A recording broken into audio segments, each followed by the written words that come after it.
Mesdames, Messieurs, chers téléspectateurs d'Africa 24, bienvenue. Merci de nous rejoindre dans cette émission. Vous êtes de plus en plus nombreux à nous faire confiance un peu partout dans le monde.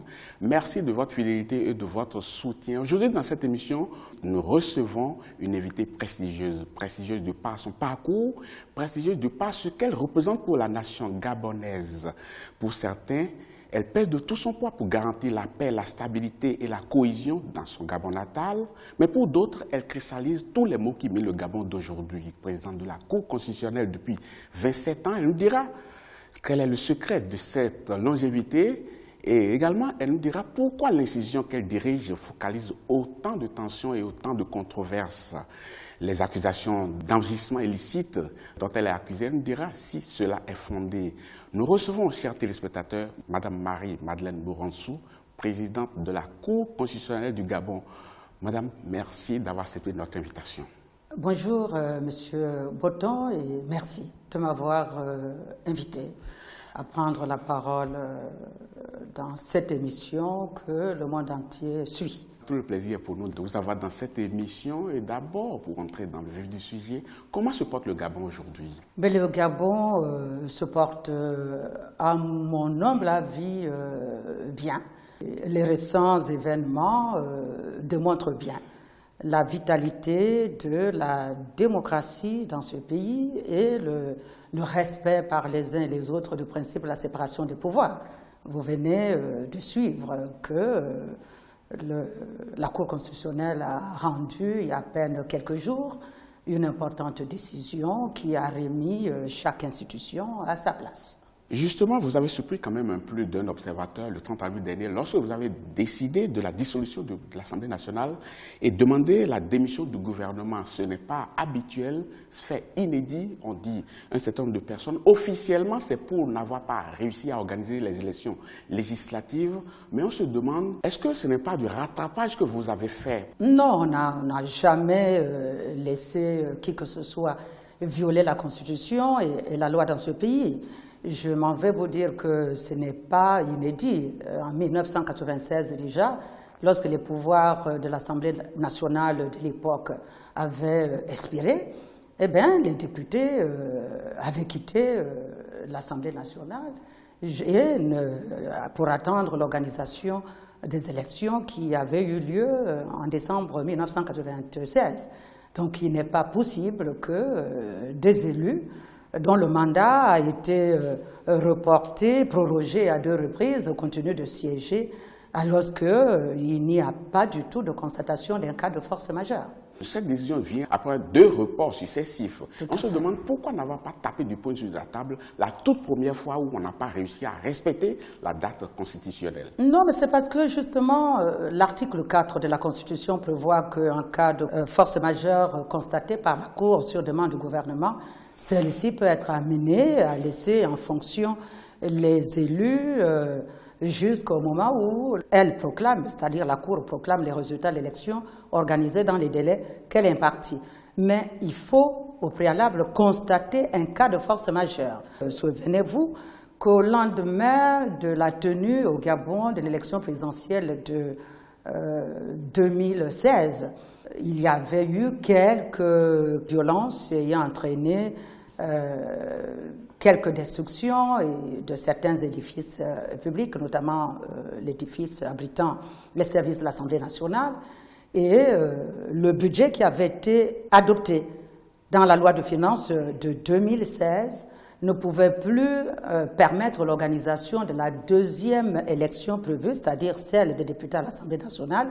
C'est donc la raison pour laquelle, lorsque le Premier ministre avait saisi la Cour, en ce temps-là, en novembre 2016, la Cour avait effectivement donné droit à cette demande et prorogé le mandat des députés jusqu'au mois de juillet 2017. Et en juillet 2017, là encore, il y a eu entre-temps la tenue d'un dialogue entre les acteurs politiques de la majorité et ceux de l'opposition. Et même l'opposition, oui, oui. Oui, bon, certains membres de l'opposition, mais également la société dite civile. Et à l'issue de ces échanges, il y a eu des décisions qu'ils avaient prises lesquelles décisions devaient être traduites dans l'ordonnancement juridique gabonais. Parce qu'il fallait donner du temps au gouvernement et au Parlement pour modifier la Constitution, adopter les lois organiques relatives à la Cour constitutionnelle qui perdaient ainsi certaines de ses attributions, modifier la loi organique sur le Conseil économique et social, la loi organique sur le Conseil national à la communication, entre-temps devenu haute autorité à la communication, et surtout la loi 7/96 portant disposition commune à toutes les élections politiques, qui devait en son sein, bien entendu, créer le nouvel organe en charge dorénavant de l'organisation des élections au Gabon. Madame le Président, on va parler tout à l'heure de la manière dont cette décision a été accueillie par les populations, mais avant, dites-nous sincèrement, selon vous, pourquoi est-ce que l'Assemblée n'a pas pu, le gouvernement n'a pas pu organiser les élections? Alors nous, de toute façon, déjà au mois de janvier 2018, à l'occasion de la rentrée solennelle à la Cour, on avait bel et bien attiré l'attention de tous les pouvoirs publics sur la nécessité pour notre pays d'organiser les élections tendant au renouvellement de l'Assemblée nationale dans les délais impartis par la Cour, en leur disant bien qu'il n'y aura pas du tout un autre report. Pourquoi le gouvernement n'a pas pu organiser les élections, je ne saurais vous le dire, d'autant plus qu'au mois de janvier 2018 et février de la même année, les lois organiques relatives à la Cour constitutionnelle et notamment, entre autres, et la loi portant disposition commune à toutes les élections politiques, toutes ces lois ont été adoptées par voie d'ordonnance, c'est-à-dire selon la procédure d'urgence. Et normalement, dès le début du mois de février, le ministère de l'Intérieur devait procéder justement à l'organisation des opérations tendant à mettre en place la commission ad hoc qui devait recevoir les candidatures des compatriotes qui voulaient être candidats au poste de président du Centre gabonais des élections et mettre également en place la commission spéciale qui devait enfin procéder à l'élection de cette haute personnalité. Madame, donc vous voulez me dire que vous ne savez du tout pas pourquoi le gouvernement n'a pas pu organiser les élections à deux reprises? Ben oui, mais comment je peux le savoir? Et c'est d'ailleurs la raison pour laquelle nous avons constaté qu'il n'y avait aucun cas de force majeure. D'ailleurs, le gouvernement lui-même n'a pas pu même nous saisir, sachant pertinemment qu'il n'a pas accompli sa mission dans le respect justement des textes en vigueur. Parlons maintenant de la décision en elle-même, parce qu'on a constaté qu'elle est diversement appréciée. Il y a deux catégories de personnes. Il y a certains qui ont applaudi la décision, puis il y a d'autres personnes qui estiment que la Cour constitutionnelle a outrepassé ses pouvoirs. Mais la Cour n'a pas du tout outrepassé ses pouvoirs, M. Boton. La Cour constitutionnelle du Gabon est l'organe régulateur du fonctionnement des institutions et de l'activité des pouvoirs publics. Oui. C'est ainsi qu'il y a, toutes les fois qu'il y a vacances, que ce soit au niveau d'un conseil municipal ou départemental, ou vacances à la présidence de la République ou l'Assemblée nationale, la Cour constate la vacance et demande, impartit un délai pendant lequel les instances compétentes sont tenues d'organiser. Mais dans le cas d'espèce, il y a vacances. Mais bien entendu, il n'y a pas eu dissolution, je voudrais vous le dire. La dissolution est du seul pouvoir du président de la République. Donc il n'y a pas eu dissolution de l'Assemblée nationale par la Cour constitutionnelle.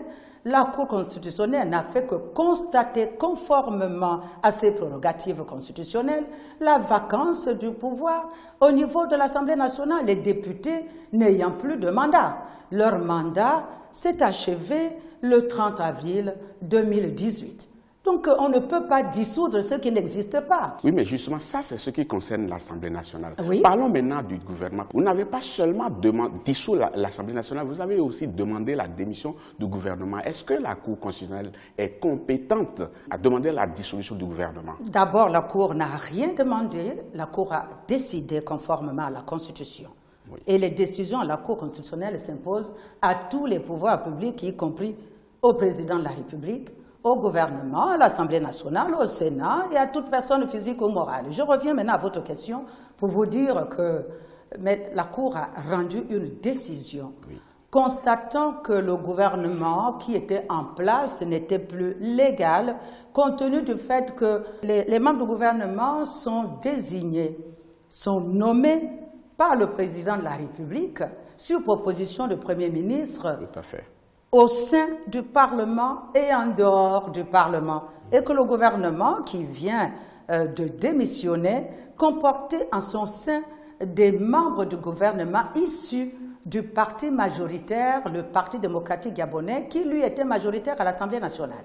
Donc, et d'ailleurs devant l'Assemblée nationale, là aussi, je m'en vais vous le dire, que le gouvernement est responsable non seulement devant le président de la République, mais également devant l'Assemblée nationale, devant laquelle d'ailleurs le gouvernement, quand il est mis en place, va défendre justement son programme de politique générale en présentant une déclaration de politique générale qui est soumise aux voix des députés qui peuvent à cette occasion-là soit leur accorder à ce gouvernement, lui accorder sa confiance, soit justement ne pas la lui accorder.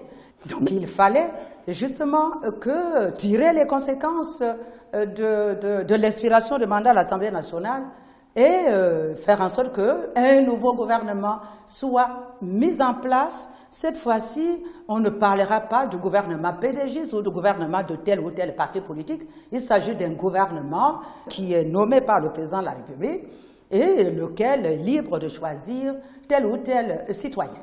Madame le Président, je vais maintenant poser la question, non plus à la présidente de la Cour constitutionnelle, mais je vais poser cette fois-ci la question à la citoyenne gabonaise que j'ai en face de moi, pour permettre à tout individu de pouvoir comprendre ce que nous disons. Quand une équipe n'a pas pu réussir une mission et qu'on demande la démission de l'équipe et on reconduit la même équipe, est-ce qu'on a changé quelque chose fondamentalement? Lorsqu'on sanctionne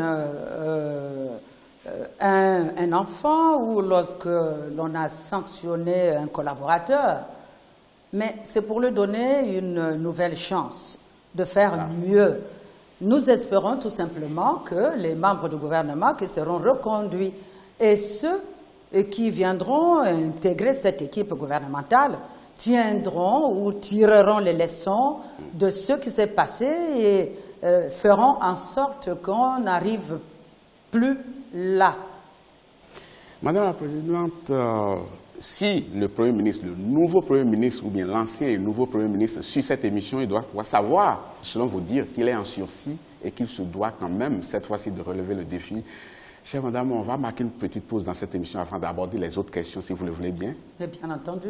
Chers téléspectateurs, ne partez surtout pas. On marque une pause, on vous retrouve dans quelques instants.